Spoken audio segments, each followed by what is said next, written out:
Moments. Today is Tuesday, May 12th of 2015. Bringing you today's visions. There were two once again, so let's get started. So the first vision, and I'm going to do a little bit of reading, was basically at a family gathering. So there were kind of people looking around and almost they were kind of circulating around as if it was like a mixer, and what began as like a family gathering turned into almost like a singles mixer. Like I said, people were kind of circulating around each other, trying to see who had like the best skills or, the best talents amongst the group. And so since it was a family function, it wasn't like creepy or weird or anything. They were more so circulating among the plus ones, if that makes any sense. So there was this one woman in particular who had 3 children, and she was single. So all of a sudden she starts cooking. I don't know, if she was cooking for everyone or just her children. Doesn't matter. So she's cooking, and for some reason she finds herself getting distracted. And as she's distracted, the food starts to burn. Now, mind you, this woman is like a great culinary master. Like, she's a great chef, but she becomes distracted. So as everyone's looking and overseeing and saying, oh, look at how great she's doing, of course, the food starts to burn. So that was the main part of the first vision. And the lesson that I kind of get from that is basically, you can't allow distractions to remove you from your task, because they could make things that normally come so naturally, that are your innate gifts, to become more of a chore, and for you to cause you to fail at something that you should so easily succeed at. Wow, that was difficult to get out, but hopefully you get the gist of that. All right, so we'll move on to vision number 2.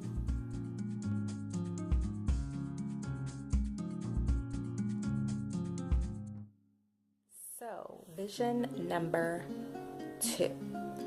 All right, so this one was where it was again kind of surrounding family, a family gathering of some sort, and basically it took place in an amusement park. And the main character, who I saw as being myself, and again, just as an aside, I often have the visions with myself as the main character when the main character is currently just unknown, or it just has to be revealed down the line. So that's kind of a way that Spirit kind of throws me in the mix to say, Marissa, heads up, take a look at this, okay? So back to the vision. So basically what happened was there was an amusement park, and sorry, this is dark, looking for the light. Anywho, so we're at an amusement park, and someone says, okay, come get on this roller coaster. It's going to be so awesome. It's going to be so great. And don't worry, it's not like anything major. It's kind of slow and steady. And initially, the gut reaction was to say no. Like, no, it's a roller coaster. I don't want to do it. No thanks, not today. But once everyone starts talking and saying, oh, don't worry about it, it's no big deal, then, the decision to get on it changes, kind of like a peer pressure type deal. Okay, I'll go ahead and get on it. So once a person gets on, then when they're assuming that, like, they're in a group, so they're assuming that someone's going to sit next to them in the 2-car seat, everyone kind of sits in other cars or buckets or whatever you want to call the seats on a roller coaster. So this person is left by themselves. Now they're looking around and they're trying to secure everything themselves in the seat, and they see everyone else kind of has like a harness, whereas the only thing securing them in the seat is like this old, like, kind of like a shipping rope, and it's a thick twisted rope, but it's just a rope. Like, it's a roller coaster and there's a rope to secure you. So they're like, okay, what the fudge? This does not feel right. But they're already starting to move, so it's too late. So they're trying to secure themselves and like kind of wrap their arm in the rope and whatnot. But as they look ahead thinking, okay, well, at least it's a calm roller coaster, I won't have anything to worry about, they see that the doggone thing goes in a loop-de-loop down the track. So they're like, oh shit.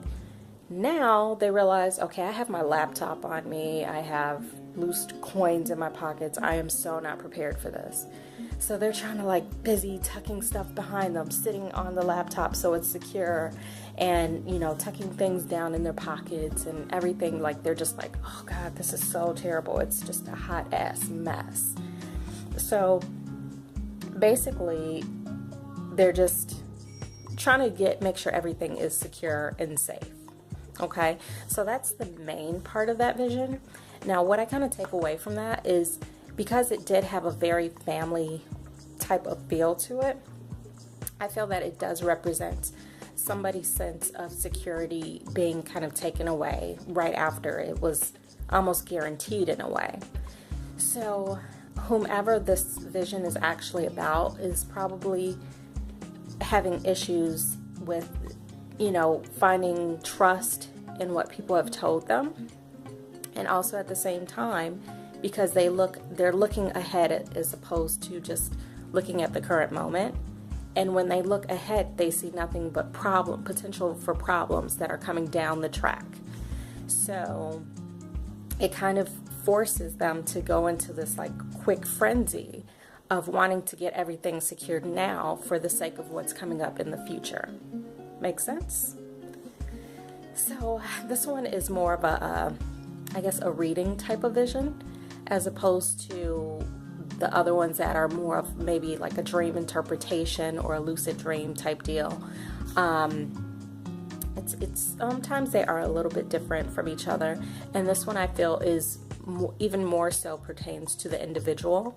So if this does resonate with you, even in the least, definitely feel free to contact me, because there's plenty more things that we could have to discuss. As you can tell, I try to shorten things for the sake of the video, just to make sure that you're still sticking with me. But there is a lot more details to these visions, or there are a lot more details to these visions. So please do not hesitate to reach out to me. Okay, in the meantime, I hope you're having the best day ever. And don't forget to purchase my book. And I will put a link or something somewhere. Yeah. And that's about it. So I will talk to you again tomorrow, and that's all. Bye-bye.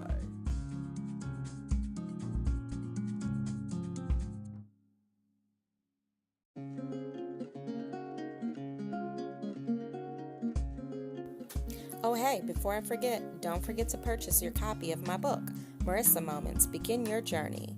It's available on Amazon.com. Because you know what? The world won't change until you do.